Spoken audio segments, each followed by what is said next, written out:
Hello, good morning વિદ્યાર્થી મિત્રો.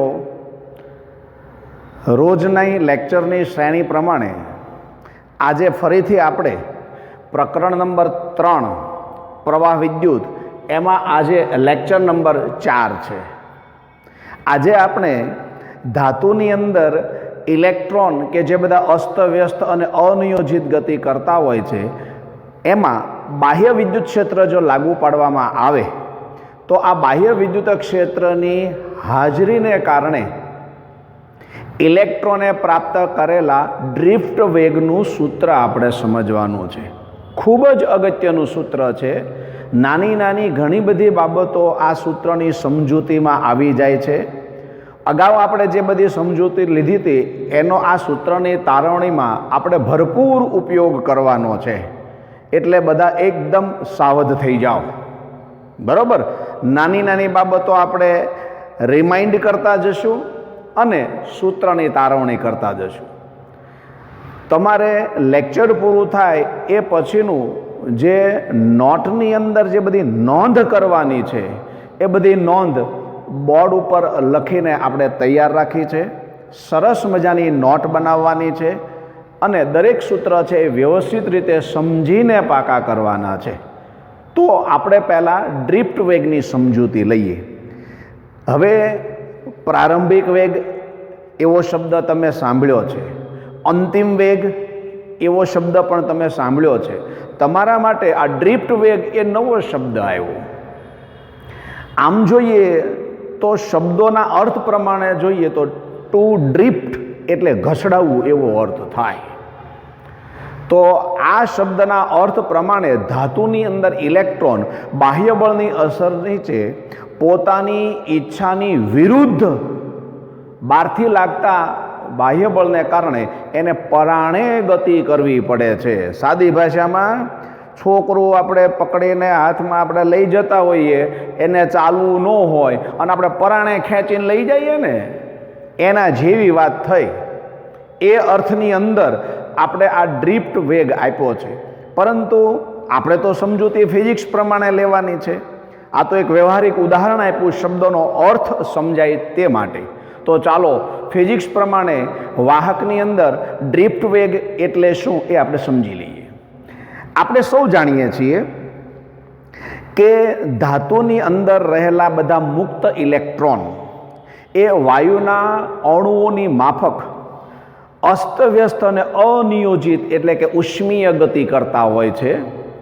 આથી કરીને જ્યાં સુધી આપેલા વાહક ઉપર કોઈ પણ પ્રકારનું બાહ્ય વિદ્યુત ક્ષેત્ર લાગુ ન પાડો ત્યાં સુધી એ ધાતુની અંદર રહેલા આ બધા જ ઇલેક્ટ્રોન છે એનો સરેરાશ વેગ શૂન્ય હોય છે. કારણ કે આપણે આની ચોખવટ, આની સ્પષ્ટતા અગાઉના લેક્ચરોમાં 2-3 વાર કરી છે કે ધાતુની અંદર આ બધા ઇલેક્ટ્રોન અસ્તવ્યસ્ત ગતિ કરતા હોવાથી ધાતુની બરોબર મધ્યમાં જો આપણે કોઈ એક કાલ્પનિક રેખા વિચારીએ તો એ કાલ્પનિક રેખાની એક બાજુથી પ્રતિ સેકન્ડે આ બાજુ આવતા અને એ જ સમયે પ્રતિ સેકન્ડે આ બાજુ આવતા ઇલેક્ટ્રોનની સંખ્યાઓ સમાન સમયમાં સરખી હોય છે. આથી આપણે એનો સરેરાશ વેગ છે તે શૂન્ય લઈ લઈએ છીએ. આ હકીકતને ધ્યાનમાં રાખીને આપણે ડ્રિફ્ટ વેગનું સૂત્ર તારવવાનું છે. એટલે સૂત્રની તારવણીની અંદર આ વાતની બરોબર પહેલાં આપણે લખવાની અંદર સ્પષ્ટતા કરવી પડે. તો આપણી રજૂઆત છે ને ભાઈ એ પરીક્ષાની અંદર મજબૂત રજૂઆત કહેવાય. એટલે જો વિદ્યાર્થી મિત્રો શરૂઆતની અંદર આપણે આ વાત લખી. પ્રશ્ન તો શું છે તમને બધાને ખ્યાલ આવી ગયો ભાઈ? બરોબર. પ્રશ્ન આપણે લખ્યો છે વાહકમાં વિદ્યુત ભારના ડ્રિફ્ટ વેગની સમજૂતી આપી જરૂરી સૂત્ર મેળવો. બરોબર. એમાં આપણે 2 બાબતોનો અભ્યાસ કરવાનો છે કે કોઈ વાહક છે એને બાહ્ય વિદ્યુત ક્ષેત્ર લાગુ ન પાડ્યું હોય એવા સંજોગોમાં ધાતુમાં રહેલા બધા ઇલેક્ટ્રોનની ગતિ અને એના વેગની વાત કરવાની છે. અને આના આ ઇલેક્ટ્રોન જો બાહ્ય વિદ્યુત ક્ષેત્ર લાગુ પાડવામાં આવે તો એની ગતિ કેવી હોય છે, તો એનો સરેરાશ વેગ કેવો હોય છે, એ 2 બાબતની આપણે સરખામણી કરવાની છે. એટલે આપણે એને 2 ભાગમાં વહેંચી દીધું. પ્રારંભમાં એટલે શું? બાહ્ય વિદ્યુત ક્ષેત્ર લાગુ ન પાડ્યું હોય ત્યારે, એટલે કે બાહ્ય વિદ્યુત ક્ષેત્રની ગેરહાજરીમાં. બરોબર? તો બાહ્ય વિદ્યુત ક્ષેત્રની ગેરહાજરીમાં ઇલેક્ટ્રોન વિદ્યુતભારની ગતિ કેવી હોય? તો કે વાહકમાં ઇલેક્ટ્રોન વાયુના અણુઓની માફક ઉષ્મીય ગતિ કરતા હોય છે અને જડિત આયનો સાથે અથડામણ અનુભવતા હોય છે. આ જડિત આયનો ક્યાં? લેક્ચર નંબર 1 યાદ કરો, ધાતુનું બંધારણ યાદ કરો. એની અંદર બધા આયનો પોતાના ચોક્કસ સ્થાને ગોઠવાયેલા છે, મેં તમને વાત કરી હતી. અને શબ્દ વાપર્યો તો આજના દિવસો પ્રમાણે સોશિયલ ડિસ્ટન્સ રાખીને એ બધા આયનો છે એ પોતાની જગ્યાએ સ્થિર છે, એટલે એને જડિત આયન એવા શબ્દ વાપર્યો છે. બરાબર ને ભાઈ? સારું. આ બધા ઇલેક્ટ્રોન અસ્તવ્યસ્ત ગતિને કારણે તે બધા ઇલેક્ટ્રોન છે તેનો સરેરાશ પ્રારંભિક વેગ 0 કહેવાય. આ બધા ઇલેક્ટ્રોન છે એનો સરેરાશ જે કાંઈ વેગ છે એ સરેરાશ વેગ 0 કહેવાય. આને આપણે એનો પ્રારંભિક વેગ કહેશું. શું કામ? તો કે પ્રારંભમાં આપણે વિદ્યુત ક્ષેત્ર લાગુ નથી પાડ્યું એ વખતેના વેગની વાત છે પ્રારંભમાં, માટે એનો આ પ્રારંભિક વેગ 0 છે. હવે જ્યારે સરેરાશ શબ્દ આવે ત્યારે આપણે જાણીએ છીએ સરેરાશ એટલે શું? તો કે ભાઈ જેટલા અવલોકનો લીધા હોય એ દરેક અવલોકનો છે એ આપણને મળ્યા હોય એ બધાનો સરવાળો ભાગ્યા અવલોકનની સંખ્યા. આવું કરવાથી આપણને સરેરાશ મળે. અહીંયા આપણે જે ધાતુ આપણે લીધી છે એ ધાતુની અંદર ઇલેક્ટ્રોનની સંખ્યા ધારો કે n છે, ઘણા બધા ઇલેક્ટ્રોન છે.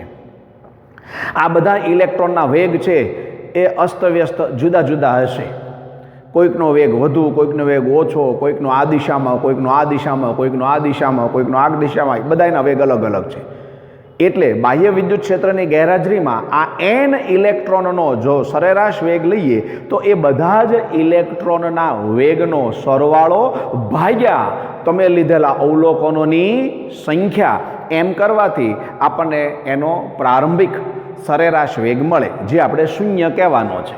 કારણ કે આપણે ચોખવટ કરીને કે બાહ્ય વિદ્યુત ક્ષેત્રની ગેરહાજરીમાં એનો સરેરાશ વેગ 0 છે, એ દરેક ઇલેક્ટ્રોનને લાગુ પડે, માટે દરેકનું સરેરાશ લો તો એ 0 જ આવવાનું. એટલે એને લખાય કઈ રીતે? આ સમજૂતી થઈ, પણ લખવાનું ટૂંકમાં કઈ રીતે? એટલે કે જો ઇલેક્ટ્રોનની સંખ્યા કેપિટલ N હોય, એટલે કે ધાતુની અંદર ઇલેક્ટ્રોન જે બધા છે એની કુલ સંખ્યા કેટલી લીધી આપણે? n. તો કોઈ નક્કી કરેલા ઇલેક્ટ્રોનનો આપેલા સમયે વેગ ui હોય તો 1/n into sigma ui, where I is equal to 1 to n is equal to 0. ઘણા બધા ઇલેક્ટ્રોન છે, એમાંના કોઈ એક ઇલેક્ટ્રોન છે એનો સરેરાશ વેગ તમને પ્રાપ્ત થઈ ગયો. એનો પ્રારંભિક વેગ કેટલો લેશું? હવે આપણે 0. શા માટે 0 લેશું? એની આ વાત કરી. બરોબર. હવે આપણે આ ધાતુના બે છેડા વચ્ચે આપણે બાહ્ય બેટરી જોડી દઈએ છીએ, એટલે કે આપણે ધાતુની અંદર બાહ્ય વિદ્યુત ક્ષેત્ર લાગુ પાડીએ છીએ. અને બાહ્ય વિદ્યુત ક્ષેત્ર લાગુ પાડીએ એટલે ધાતુની અંદર રહેલા બધા આ ઇલેક્ટ્રોન છે એ લાગુ પાડેલા બાહ્ય વિદ્યુત ક્ષેત્રની અસર નીચે એના ઉપર એક પ્રકારનું બળ અનુભવશે, અને આ બળને વિદ્યુતીય બળ કહેવાય, ઇલેક્ટ્રિકલ ફોર્સ કહેવાય. એટલે કે એ વિદ્યુતીય બળનું મૂલ્ય કેટલું છે એ આપણે જાણીએ છીએ. અને આ બળની અસર નીચે ઇલેક્ટ્રોનની ગતિ વિદ્યુત ક્ષેત્ર લાગુ પાડ્યા પહેલાં જે હતી એના કરતાં બદલાઈ જશે. કોઈ પદાર્થ બાહ્ય બળની અસર ન હોય એ દરમિયાન માનો કે ગતિ કરતો હોય ને ઓચિંતાનું એના ઉપર કોઈ વધારાનું બાહ્ય બળ લાગે ત્યારે એનો વેગ બદલાઈ જાય. એ બળ કઈ દિશામાં લાગે છે એને ધ્યાનમાં રાખીને કાં તો એનો વેગ વધી જાય અથવા તો એનો વેગ ઘટી જાય. એટલે કે કાં તો તે પ્રવેગિત ગતિ કરે અને કાં તો તે પ્રતિપ્રવેગી ગતિ કરે. ટૂંકમાં વેગ બદલાય એ વાત નક્કી. તો બાહ્ય વિદ્યુત ક્ષેત્રની હાજરીમાં હવે ધાતુની અંદર રહેલા આ ઇલેક્ટ્રોન છે એનો સરેરાશ વેગ 0 નહીં થાય, બદલાઈ જશે. 0 તો ક્યારે હતો? બાહ્ય વિદ્યુત ક્ષેત્ર લાગુ નહોતું પાડ્યું ત્યારે. હવે તો આપણે બાહ્ય વિદ્યુત ક્ષેત્ર લાગુ પાડવું છે, માટે એનો વેગ જે હતો એ તો બદલાઈ જવાનો. બદલાઈ જવાનો મીન્સ શૂન્ય હતો એ હવે શૂન્ય નહીં રહે. તો બાહ્ય વિદ્યુત ક્ષેત્રની હાજરીને કારણે કેવી ઘટના બને છે, બરોબર, એ સૂત્ર સ્વરૂપે આપણે જોઈએ અને કોઈ એક ઇલેક્ટ્રોનના ગતિના સંદર્ભમાં આપણે જોઈએ એટલે વાત એકદમ ક્લિયર થઈ જશે. એટલે હવે જે વાત કરીએ છીએ એ આપણે બાહ્ય વિદ્યુત ક્ષેત્ર લાગુ પાડ્યા પછીની, એટલે એને આપણે એમ કીધું છે કે અંતમાં. ઓલું ક્યારનું હતું? પ્રારંભમાં, બાહ્ય વિદ્યુત ક્ષેત્રની ગેરહાજરીમાં. હવે અંતમાં એટલે કે બાહ્ય વિદ્યુત ક્ષેત્રની હાજરીમાં. શું લખ્યું જોવો જોઈ. વાહકના બે છેડા વચ્ચે બેટરી જોડી બાહ્ય વિદ્યુત ક્ષેત્ર લાગુ પાડવામાં આવે ત્યારે ઇલેક્ટ્રોન પર લાગુ પાડેલ વિદ્યુત ક્ષેત્રની વિરુદ્ધ દિશામાં બળ લાગે. આ બળ F બરોબર minus small e into capital E છે અને આ બળની અસર નીચે એ બધા ઇલેક્ટ્રોન પ્રવેગિત થશે. મને તમે એ વાત કરો જોઈ, મેં અહીંયા ઋણ નિશાની શા માટે લાગુ પાડી કયો જોઈ. ઉપર સદિશની નિશાની કરી છે અને પછી ઋણ નિશાની લાગુ પાડી છે. વિચારો જોઈ, આવી ઘણી બધી ચર્ચાઓ છે એ આપણે કરી છે. પરંતુ જો તમે મને બરોબર સાંભળ્યો હોય તો મેં સમજાવતી વખતે એક વાત કરી કે તમે જ્યારે બાહ્ય વિદ્યુત ક્ષેત્ર લાગુ પાડશો ત્યારે ધાતુની અંદર રહેલા બધા ઇલેક્ટ્રોન પર લાગુ પાડેલા બાહ્ય વિદ્યુત ક્ષેત્રની વિરુદ્ધ દિશામાં એ બધા ઉપર બળ લાગશે, બરોબર. એટલે ઇલેક્ટ્રોન જે દિશામાં ગતિ કરતા હશે એના કરતાં વિરુદ્ધ દિશાની અંદર આ બળ એપ્લાય થયું હશે. એટલે આ વિરુદ્ધ દિશા છે એને સદિશની ભાષાની અંદર આપણે ઋણ નિશાની દ્વારા વ્યક્ત કરીએ છીએ, એટલે ઋણ નિશાની લીધી, બરોબર. જો આ ચોખવટ ન કરીએ તો ઘણા પાછા તો તમારામાંથી એવા છે એ એમ કહે છે કે સાહેબ હું કહું તો આપણે કંઈ કહે હું કામ ઋણ નિશાની લીધી, તો કે સાહેબ ઇલેક્ટ્રોન ઋણ હોય ને. એટલે ભાઈ આમાં ઇલેક્ટ્રોન ઋણ હોય કે ધન હોય એ નથી જોવાનું. આમાં વિદ્યુત ક્ષેત્રની વિરુદ્ધ દિશામાં કે વિદ્યુત ક્ષેત્રની દિશામાં ગતિની વાત આવે છે, એટલે આ આપણે સ્પષ્ટતા કરી. હા, એવું કહો તો એને પાછું આપણે સમજાવવું હોય તો સમજાવીએ કાંઈ, પણ આપણે એમાં અત્યારે પડવું નથી. સારું, ચાલો. હવે આ બળની અસર નીચે એ ઇલેક્ટ્રોન કેવી ગતિ કરે, તો કે પ્રવેગિત ગતિ કરે.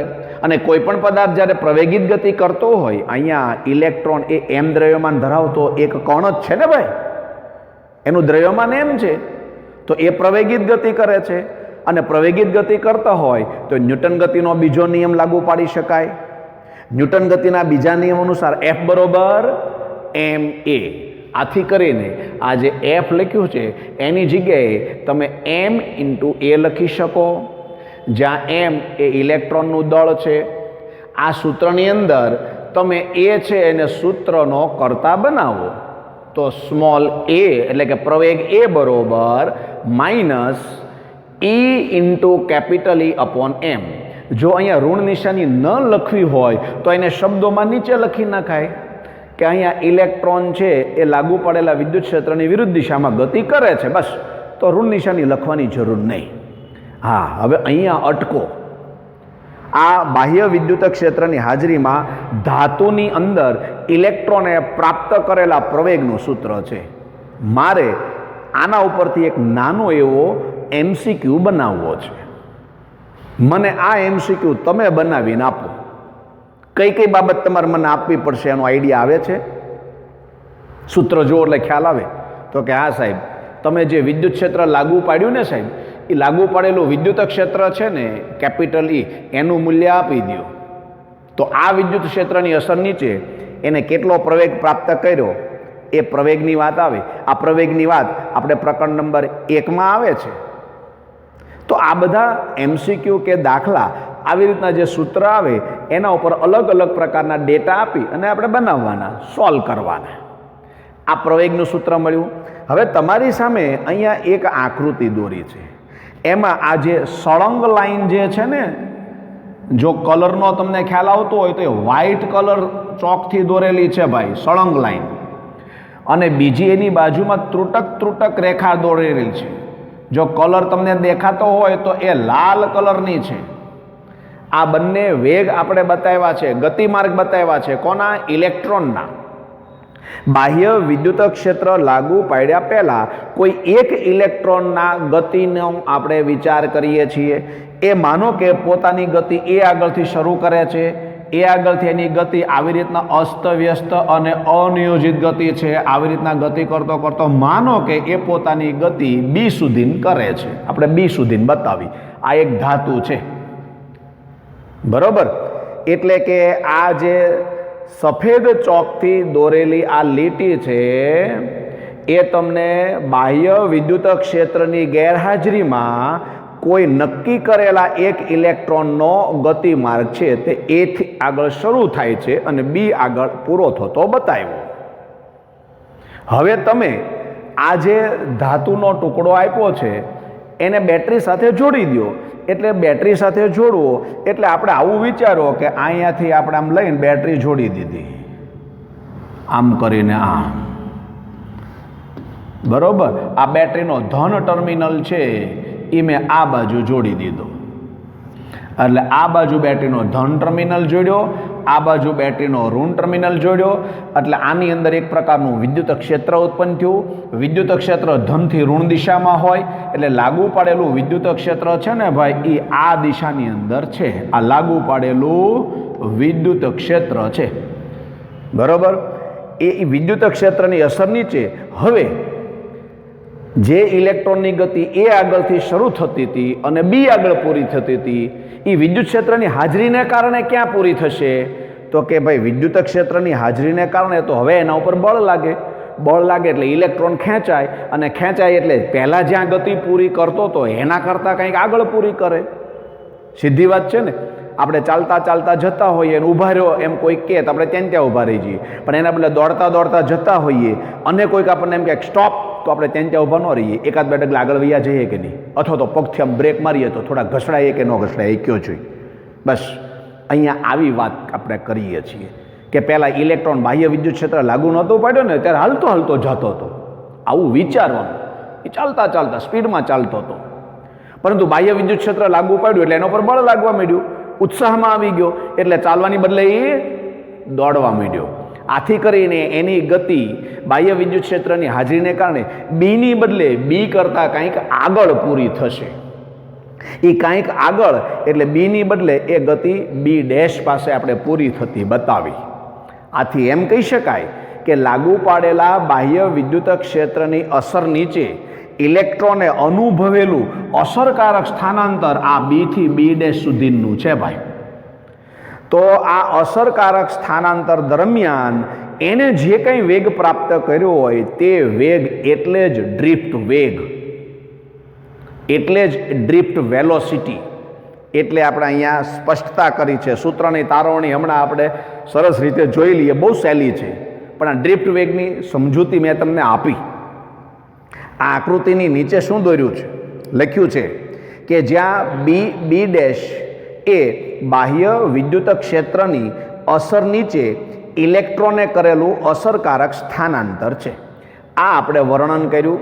હવે આ રિલેક્સેશન ટાઈમ નામની ભૌતિક રાશિની સમજૂતી આ જ ટોપિકની અંદર હારોહાર આવે છે. આ રિલેક્સેશન ટાઈમ એટલે શું? તો કે જ્યારે આ બધા ઇલેક્ટ્રોન બાહ્ય વિદ્યુત ક્ષેત્રની હાજરીમાં કે બાહ્ય વિદ્યુત ક્ષેત્રની ગેરહાજરીમાં ગતિ કરતા હશે ત્યારે તે અંદરો અંદર પણ અથડામણ અનુભવતા હશે અને આયનો સાથે પણ અથડામણો અનુભવતા હશે.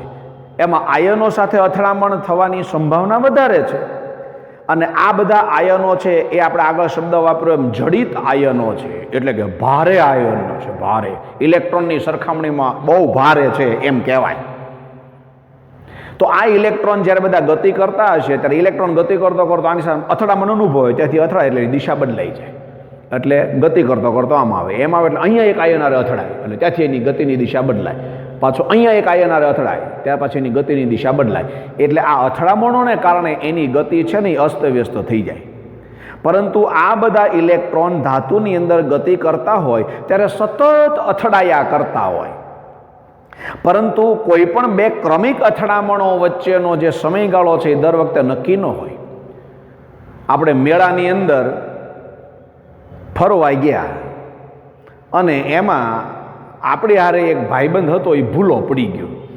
આપણે એને ગોતીએ એટલે મેળામાં દોડતા દોડતા આપણે નીકળીએ. હવે ત્યાં તો માણસો કેટલા હોય, તમે દોડતા દોડતા જાઓ એટલે આની યાર અથડાવો, એટલે ઓલો કે ભાઈ સોરી હો સોરી, એમ કરતાં કરતાં આમ દોડો આની યાર અથડાવો, પછી એમ કરતાં કરતાં આગળ જાઓ તેની યાર અથડાવો. હવે પહેલાં હારે અથડાણા પછી બીજા હારે તમે અથડાવો, એ વચ્ચેનો સમયગાળો, અને બીજા હારે અથડાણા એ પછી ત્રીજા હારે અથડાવો, એ વચ્ચેનો સમયગાળો સરખો હોય ન હોય, એ તો અલગ અલગ હોય. એને ધ્યાનમાં રાખીને રિલેક્સેશન સમય આપ્યું. એટલે હું તો છોકરાઓને ખાસ આ તમને સમજાવું કે ભાઈ રિલેક્સેશન સમય શું કામ આપ્યું, તો કે આપણે એક હારે અથડાના એટલે આપણી ઉપર ખીજાય, એ ધ્યાન રાખ, હું આમ દોડ્યા કરો છો, જોતો નથી, આડું કે સોરી હો ભાઈ સોરી, બહુ કરી સોરી, એમ બીજા હારે અથડાઈ.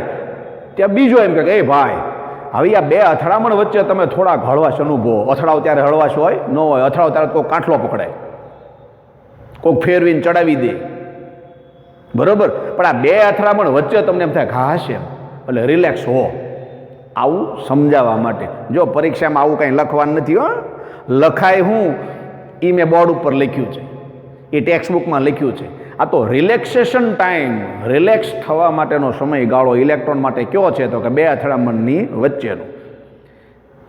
તો કોઈ પણ બે ક્રમિક અથડામણો વચ્ચેનો જે સરેરાશ સમયગાળો હોય એને રિલેક્સેશન ટાઈમ કહેવાય, અને એને સંકેતમાં ટો વડે બતાવાય, બરાબર. તો હવે જો અહીંયા આપણે એની સમજૂતી કે વ્યાખ્યા લખીશ, બે ક્રમિક અથડામણો વચ્ચેના સરેરાશ સમયગાળાને રિલેક્સેશન ટાઈમ કહે છે. કારણ કે તમે જ્યારે વેગનું સૂત્ર તારવતા હો ત્યારે સ્વાભાવિક છે વેગના સૂત્રની અંદર સમયની વાત તો આવવી જ જોઈએ ને. આ સમય એટલે કયો, તો કે આ સમય એટલે રિલેક્સેશન સમય. કારણ કે રિલેક્સેશન સમય દરમિયાન ગતિ કરતો હોય, અથડાણો હોય એક ક્ષણે તો એ અથડાઈને ઊભો છે એમ કહેવાય, ત્યારે કંઈ એનો વેગ નથી, તો અથડાણો. તમે દિવાલ હારે અથડાવ એ ક્ષણે તમે દિવાલને અડ્યા છો ત્યારે તમે સ્થિર કહેવાઓ, પડો ત્યારે તમે ગતિમાં આવ્યા, આ એમ કહેવાય. કેમ આપણે દાખલા તરીકે કોઈ પદાર્થ દોલન કરતો હોય તો અંતિમ સ્થાને પહોંચે ત્યારે એનો વેગ શૂન્ય નથી લેતા, ને કાંઈ ઊભું નથી પણ આપણે એનો વેગ શૂન્ય લઈએ ને, એમ જે ક્ષણે તમે અથડાવ એ ક્ષણે તમારો વેગ શૂન્ય છે. એટલે વેગની સમજૂતી લેવા માટે બે અથડામણ વચ્ચેનો સમયગાળો છે ને પસંદ કરવામાં આવે છે, અને બે ક્રમિક અથડામણો વચ્ચેનો આ જે સરેરાશ સમયગાળો કે જેને આપણે પસંદ કર્યો વેગની સમજૂતી આપવા માટે, એ સમયગાળાને રિલેક્સેશન ટાઈમ કહેવાય. આ રિલેક્સેશન ટાઈમની સમજૂતી તમને આપી, વ્યવહારિક ઉદાહરણે લીધું, અને આ તમને ફિઝિક્સમાં લાગુ પડે એ ઉદાહરણે લીધું. ચાલો હવે આપણે સૂત્રની સમજૂતીમાં જઈએ. આપણે બે વાત કરી કે બાહ્ય વિદ્યુત ક્ષેત્રની હાજરીને કારણે ઇલેક્ટ્રોન પ્રવેગિત ગતિ કરશે, એટલે ન્યૂટન ગતિનો બીજો નિયમ લાગુ પાડ્યો. અને જો ન્યૂટન ગતિનો બીજો નિયમ લાગુ પાડી શકો તો પ્રવેગિત ગતિ કરતા પદાર્થ માટે ન્યૂટન ગતિના સમીકરણો પણ લાગુ પાડી શકાય, જે આપણે 9મા 10મા ધોરણમાં આવી ગયા, 11મા ધોરણમાં આવી ગયા. આપણે એનો ઉપયોગ કરીએ કે ગતિના સમીકરણ v - u = at, આ ગતિનું સમીકરણ છે. આપણે આમે કહીએ v - v0 = at. એમાં v0 પ્રારંભિક વેગ છે ને v છે એ અંતિમ વેગ છે ને a છે એ પ્રવેગ છે, t છે એ સમય છે, આવું કહેતા હતા ને, એ જ સૂત્ર લખ્યું છે v - u = at પરથી. આમાં શું બતાવે છે તો કે u છે ને એ વિદ્યુત ક્ષેત્ર લાગુ પાડ્યું એ પહેલાંનો, એટલે કે પ્રારંભમાં ઇલેક્ટ્રોનનો સરેરાશ વેગ એ કેટલો છે ખબર જ છે ભાઈ આપણને. કેટલો છે શરૂઆતમાં એનો સરેરાશ વેગ? 0 છે, બરોબર ને? ભૂલી નહીં જવાનું, આ સમજૂતી માટે પહેલાં આપણે આપી. એટલે u એ પ્રારંભમાં ઇલેક્ટ્રોનનો સરેરાશ વેગ છે, v એ અંતમાં એટલે ક્યારે ભાઈ? બાહ્ય વિદ્યુત ક્ષેત્ર લાગુ પાડ્યા પછી, ત્યારે એનો વેગ 0 નથી હોય, ત્યારે તો એની ડ્રિફ્ટ વેગ પ્રાપ્ત કરી લે છે, બરોબર ને? હા, લાગુ પાડ્યા પહેલા એનો સરેરાશ વેગ 0 છે, પણ વિદ્યુત ક્ષેત્ર લાગુ પાડ્યા પછી એ વેગ પ્રાપ્ત કરે છે, કારણ કે તમે બળ લગાડ્યું ને ભાઈ, બળ લગાડ્યું એટલે ગતિ વધી એટલે વેગ પ્રાપ્ત કરી લીધો એમ કહેવાય. હા, એટલે કે અહીંયા સૂત્રમાં જે v છે એ વિદ્યુત ક્ષેત્ર લાગુ પાડ્યા પછી, એટલે કે અંતમાં ઇલેક્ટ્રોનનો સરેરાશ વેગ છે. એ છે એ બળ લાગુ પાડ્યું એને કારણે ઇલેક્ટ્રોને પ્રાપ્ત કરેલો પ્રવેગ છે. t છે એ બે ક્રમિક અથડામણો વચ્ચેનો સરેરાશ સમયગાળો છે. એટલે કે રિલેક્સેશન ટાઈમ છે. તો આ જે સૂત્ર છે એમાં આ બધી બાબતો છે એની સમજૂતીને દાખલ કરી દઈએ. બરોબર. અહીંયા છે એ વીને અહીંયા રાખો અને યુને આ બાજુ લઈ જાઓ તો આ માઇનસ છે એ આ બાજુ જાય એટલે પ્લસ થઈ જાય. આ છે એ સરેરાશ વેગ બતાવે છે અંતમાં, આ પ્રારંભનો સરેરાશ વેગ છે, એને ધ્યાનમાં રાખીને સૂત્ર લખવું હોય તો VI એટલે કે અંતિમ સરેરાશ વેગ, UI એટલે પ્રારંભિક સરેરાશ વેગ વત્તા આ AT સદિશ સ્વરૂપે લખ્યું. બરોબર. અહીંયા તમને ખ્યાલ રહે એટલે સરેરાશ સરેરાશ શબ્દ લખ્યો છે. બરોબર. આ I એટલે કોઈ એક ઇલેક્ટ્રોનની તમે જે વાત કરો છો ને એ I નંબરનો ઇલેક્ટ્રોન છે. ABCDEFGH એમાં આપણે જેનું વર્ણન કરીએ છીએ ને I નંબરનો ઇલેક્ટ્રોન છે એટલે I લખ્યું છે. તમે એમ કહો સાહેબ આપણને I નંબરનો ઇલેક્ટ્રોન ન ગમે, મારે તો છે ને Y નંબરનો ઇલેક્ટ્રોન લખવું તો Y લખો. તમે એમ કહો કે મારે X નંબરનો ઇલેક્ટ્રોન લખો તો X નંબરનો, કારણ કે આટલા બધા ઇલેક્ટ્રોન ગતિ કરતા હોય એમાં કોઈ એક ઇલેક્ટ્રોનની ગતિનું વર્ણન કરવું છે. એ જે ઇલેક્ટ્રોનની ગતિનું વર્ણન કરવું છે એની ઉપર લેબલ લગાડ્યું I એટલે મને ખબર પડે આઈની ટોપી પહેરાવી એટલે દોડતો હોય ને સમૂહમાં તો ખબર હોય કે મારે આનું ધ્યાન રાખવાનું છે. એટલે આ I નંબરનો ઇલેક્ટ્રોન છે અને એટલે એ આપણે I લખ્યું છે. બરાબર. હવે આની તો વાત થઈ ગઈ ભાઈ. પ્રારંભિક વેગ 0 છે. બરાબર. એનો સરેરાશ વેગ એટલે આના બરોબર 0 લખી નાખ્યું. એની કિંમત આપણે સમીકરણ નંબર 2 માંથી જે હતી એ આ કિંમત આપણે મૂકી દીધી ત્યાં, અહીંયા એની કિંમત મૂકી દીધી એટલે આપણને આ પ્રમાણે મળ્યું. એમાં અંતમાં જે તમને I નંબરના ઇલેક્ટ્રોનનો જે સરેરાશ વેગ મળે છે એ બાહ્ય વિદ્યુત ક્ષેત્રને કારણે મળે છે. તો બાહ્ય વિદ્યુત ક્ષેત્રને કારણે તમે પસંદ કરેલા ઇલેક્ટ્રોનનો જે તમને સરેરાશ વેગ મળ્યો અથવા તો અસરકારક વેગ જે મળ્યો એ વેગને જ ઇલેક્ટ્રોનની ડ્રિફ્ટ વેલોસિટી કહેવાય, એનો ડ્રિફ્ટ વેગ કહેવાય. એટલે એને VD વડે દર્શાવાય. એટલે આ જે છે એમાં લખ્યું છે જ્યાં VI ને ડ્રિફ્ટ વેગ VD કહે છે, અહીંયા સ્મોલ d લખ્યું છે. બરોબર. સફિક્સમાં VD કહે છે. આથી અહીંયા જો VD લખી નાખીએ તો VD બરોબર E/E/m ઇન્ટુ ટો. તમે કહેશો ઋણ નિશાની કેમ ગઈ? મેં હમણાં વાત કરી ને કે અહીંયા ઋણ નિશાની ન લખવી હોય તો નીચે એનું અર્થઘટન લખી નાખો. શું અર્થઘટન લખવાનું કીધું તું? તો કે લાગુ પાડેલું વિદ્યુત ક્ષેત્ર અને ઇલેક્ટ્રોનના વેગની દિશા બંને પરસ્પર વિરુદ્ધ છે. એટલે અહીંયા આપણે જ્યારે ઋણ નિશાની ન લખતા હોઈએ તો એનું અર્થઘટન લખવું પડે. એટલે અહીંયા સમીકરણ નંબર છે એને 3 કીધું છે. સમીકરણ નંબરમાં 3માં જે ઋણ નિશાની છે એ શું દર્શાવે છે તો અહીંયા લખી નાખ્યું. સમીકરણ 3માં ઋણ નિશાની દર્શાવે છે કે VI એટલે કે ઇલેક્ટ્રોનના ડ્રિફ્ટ વેગની દિશા એ વિદ્યુત ક્ષેત્રની વિરુદ્ધ દિશામાં હોય છે અને વિદ્યુત ક્ષેત્રની વિરુદ્ધ દિશામાં આ ઇલેક્ટ્રોન ડ્રિફ્ટ વેગ પ્રાપ્ત કરતો હોવાથી એમ કહેવાય કે કોઈ પણ પરિપથની અંદર બેટરી જોડો ત્યારે બેટરીને કારણે પરિપથમાં જે વિદ્યુત પ્રવાહ વહે છે એ વિદ્યુત પ્રવાહ ઇલેક્ટ્રોનના ડ્રિફ્ટ વેગને આભારી છે. કારણ કે તમે ડ્રિફ્ટ બહારથી વિદ્યુત ક્ષેત્ર લાગુ પાડ્યું એટલે એને ડ્રિફ્ટ વેગ અનુભવ્યો અને ડ્રિફ્ટ વેગ અનુભવ્યો એટલે ગતિ કરી અને ગતિ કરી એટલે તમને પ્રવાહ મળ્યો. નહીંતર જો બેટરી ન લગાડી હોય તો એનો સરેરાશ વેગ 0 હતો તો આપણને પ્રવાહ મળે નહીં. પણ બેટરી બાહ્ય વિદ્યુત ક્ષેત્ર લગાડ્યું એટલે એને ડ્રિફ્ટ વેગ મળ્યો અને ડ્રિફ્ટ વેગ મળ્યો એટલે એને ગતિ કરી અને ગતિ કરી એટલે આપણને પરિપથની અંદર પ્રવાહ મળ્યો. એટલે પરિપથની અંદર વિદ્યુત પ્રવાહ મળવાનું કારણ ઇલેક્ટ્રોને બાહ્ય વિદ્યુત ક્ષેત્રને કારણે પ્રાપ્ત કરેલો ડ્રિફ્ટ વેગ છે. વિદ્યાર્થી મિત્રો, સળંગ ડ્રિફ્ટ વેગનું સૂત્ર તમને દરેક દલીલ દ્વારા સમજાવ્યું. અત્યારે જ એક વખત નહીં 2 વખત આ લેક્ચર તમે જોઈ જાઓ, વ્યવસ્થિત રીતે આખું મનન કરો અને પછી ટેક્સ્ટ બુક લઈને બેસી જાઓ. ટેક્સ્ટ બુકની અંદરથી મુદ્દા વાઇઝ આ બધી બાબતોની સમજૂતી લેતા જાઓ અને અત્યારે જ આ પ્રશ્ન છે એ પાકો કરી નાખો. કારણ કે હવે પછી લેક્ચર નંબર 5માં આપણે ડ્રિફ્ટ વેગ ઉપરથી આપણે સૂત્રોની તારવણી લેવાની છે. એટલે આ સૂત્ર હું જ્યારે બીજા સૂત્ર તારું ત્યારે આ સૂત્રો તમને આવડવા જોઈએ, યાદ હોવા જોઈએ, અને હું તમને પૂછીશ, બરાબર? એટલે આજનું કામ આપણે ડ્રિફ્ટ વેગના સંદર્ભની અંદર અહીંયા સુધી રાખીએ છીએ. આજના કામને હું વિરામ આપું છું, તમારે વિરામ આપવાનો નથી, તમારે તો તૈયારી કરવા પાછું બેસી જવાનું છે, બરાબર? ચાલો, થેન્ક યુ વિદ્યાર્થી મિત્રો.